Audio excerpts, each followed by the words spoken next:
Recognize Captain Timothy Nick for 5 minutes. Mr. Chairman and members of the subcommittee, my name is Timothy Nick, and I'm a captain in the Army National Guard. I'm here today to aid the subcommittee in resolving factual errors in the official record of what happened on January 6, 2021, specifically regarding the alleged District of Columbia National Guard delayed response caused by critical presidentially appointed, Senate-confirmed Pentagon senior officials. I was concerned by the events that unfolded that day on the United States Capitol. As a federal officer of the United States Secret Service and a former state trooper with the Florida Highway Patrol, my heart goes out to all law enforcement officers, sisters and brothers that held the line that day to restore public order to the chaos. I'm here today with my counsels, Lachlan McKillen and Dan Meyer of law firm Tully Rickney. The firm has advised me, beginning with my role as a confidential source to the Select Committee, to investigate the January 6 attack on the United States Capitol. When my confidentiality was breached, it was Dan who intervened to ensure I was protected as a military whistleblower. First, I want to explain my role on January 6.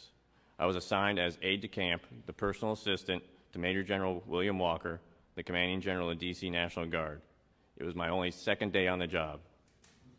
Please focus on alleged facts found in the November 16, 2021 Department of Defense Inspector General's multidisciplinary review into the D.C. National Guard response and Department of Defense's role that day.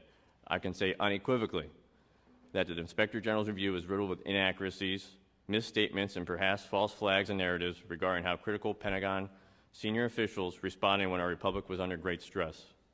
For instance, during a conference call at 2:31 p.m. with members of the United States Army, U.S. Capitol Police, Metropolitan Police Department, District of Columbia Government, and U.S. Secret Service Uniform Division, the U.S. Army's Lieutenant General Walter Pyatt, Director of Army Staff, and the Army's Lieutenant General Charles Flynn, Director of Chief of Staff of Operations, were on the call.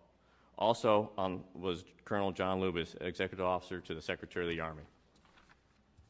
The Army falsely denied that General Flynn was ever on the call. This is false and material on its face. Lieutenant Flynn was on the call and even participated in discussions. The Defense Inspector's review also rounds language papering over the fact that Lieutenant General Pyatt and Lieutenant General Flynn, while on the call, discussed how they did not like the optics. That is a direct quote.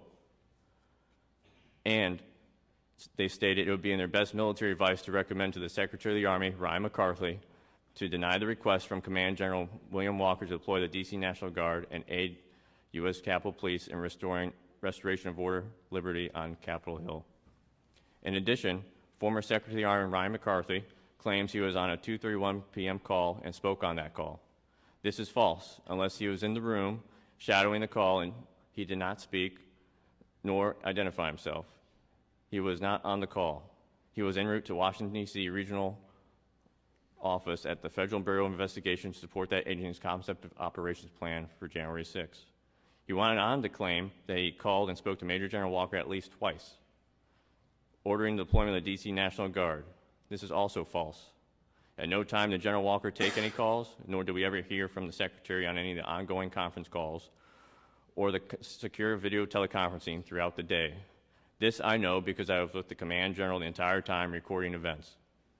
Throughout the day, Major General Walker told by staff officers to stand by with respect to deploying to the Capitol Hill.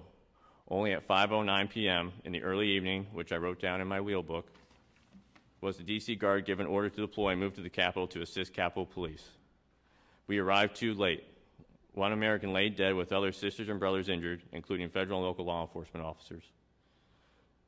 We were ready and standing by. I know if we were able to deploy immediately when General Walker made the request, the National Guard could have helped end civil disturbance and restored public order quickly.